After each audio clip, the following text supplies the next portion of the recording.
While at Fontainebleau, Aaron had met the young woman who would become his teacher. Fellow students started to talk to me about a teacher of harmony called Nadia Boulanger and urging me to visit her class. And I said, no, I'm not visiting any harmony classes. I've had 3 years of harmony. Don't want to hear anything more about harmony. They said, no, just go and see the way she does it.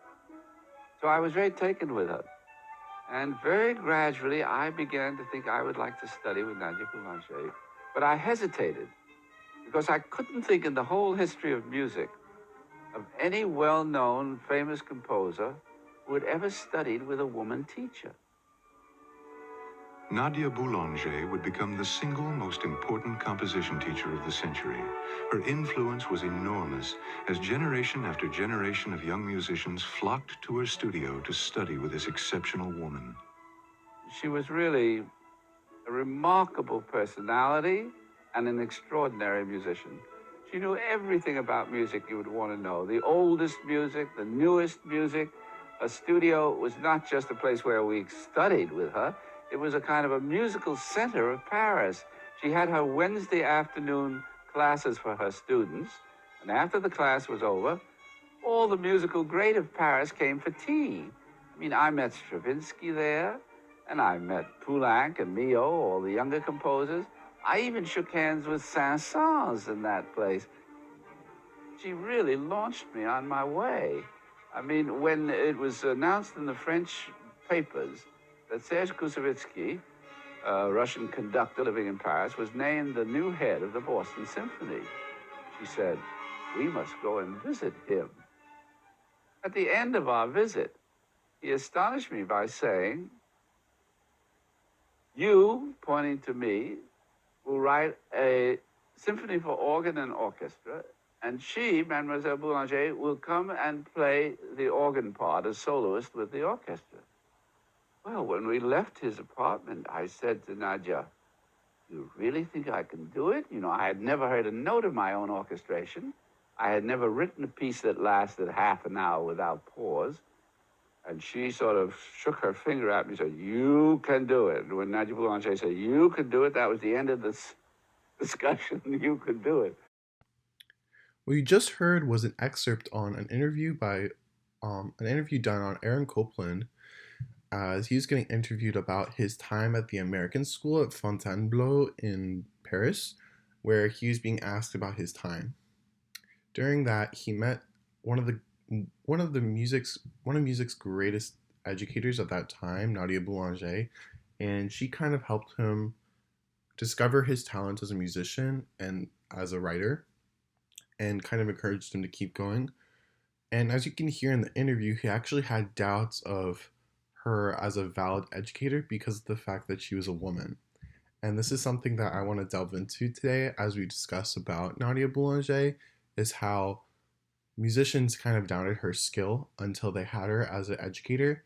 And then as they kind of got to know her, learned more about her, they got excited as she talked about music and she talked about her perception of music. Now, Nadia Boulanger was born into a very music-centric household. Her father actually won the Prix de Rome, which is a very prestigious music composition competition in France, in Paris, and that is where he kind of got his start into the music world and how he kind of became very well known. And as well with Nadia's mother being a Russian princess and ultimately getting trained to be a classical opera singer by her father, their home was very exposed to music, and it was inevitable that Nadia and eventually her sister would become a part of that world as well. Now, when Nadia was younger, she didn't really even necessarily like music. She actually hated, when she was really young, she actually did not like the sounds that music caused, until she kind of picked up the piano for herself and learned. And then she kind of gradually fell in love with music and actually began studying at the Conservatoire de Paris at the age of 9 or 10 years old. And it kind of became prevalent that Nadia had a natural skill for music. Now, as Nadia grew up, she faced difficulties, especially with being a woman. When she wanted to go for that Prix de Rome competition, she met challenges with her gender and with her composition, as sometimes she would take risks outside of what the competition asked for to to create something that she wanted. For example, one of the times that she competed for the Prix de Rome, she did a vocal fugue, which was very frowned upon at the time and was very controversial. And because of these things, she never actually won the competition herself. She actually had an involvement with her sister winning the competition, Lily, which certified her as the first female to actually win that competition, which was a very big deal at the time.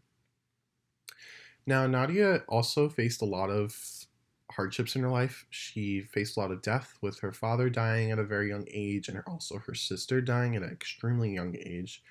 Um, there's a lot of negativity in her life, and I feel that her structure and her beliefs kind of made her into a very stern and strict professor because she faced a lot of hardship and a lot of challenges in her life. She thought, oh, this is the expectation for me and for others as well.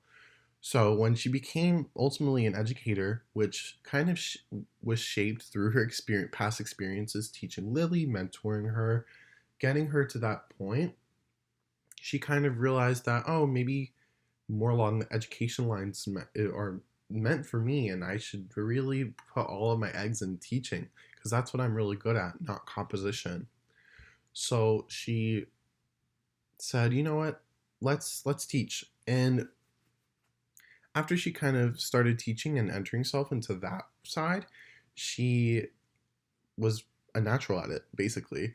A lot of her students, even though she was a very tough teacher and she was kind of hard to get along with, she accepted anyone into her class with open arms and said, you need to learn.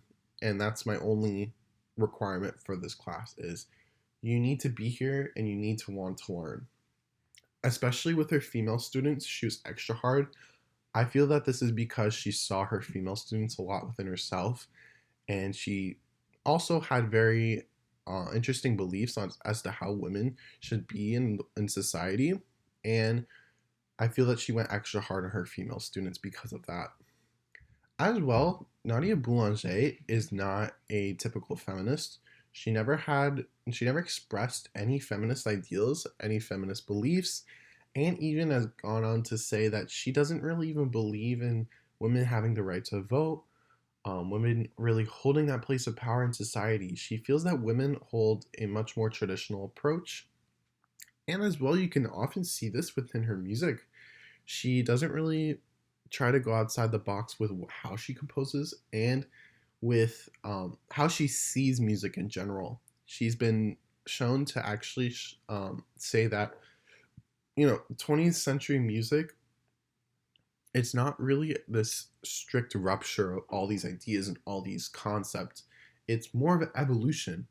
We can't forget about how music is traditionally seen without expressing it, without considering it from the standpoint of how we see 20th century music.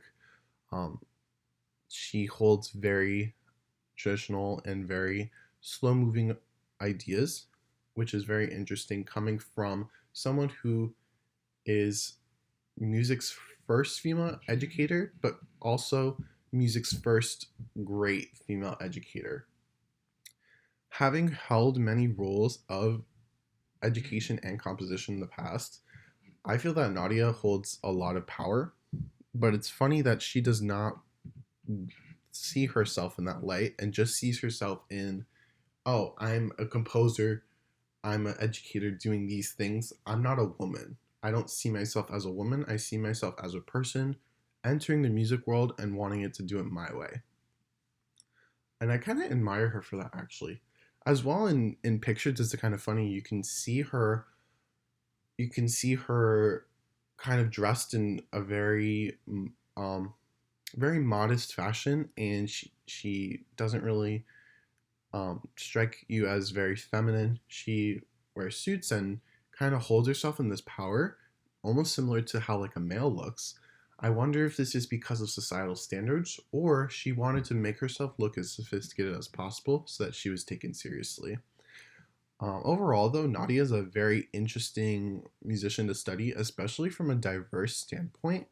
And I feel that with people like Aaron Copland and all these other male composers, I feel that a lot of them had the same approach of, oh, she's a woman, she can't possibly produce, you know, great results with teaching harmony and composition, but she did, and she became one of the lead professors at that American school at Fontainebleau, teaching composition and harmony, which is not an easy task to fill.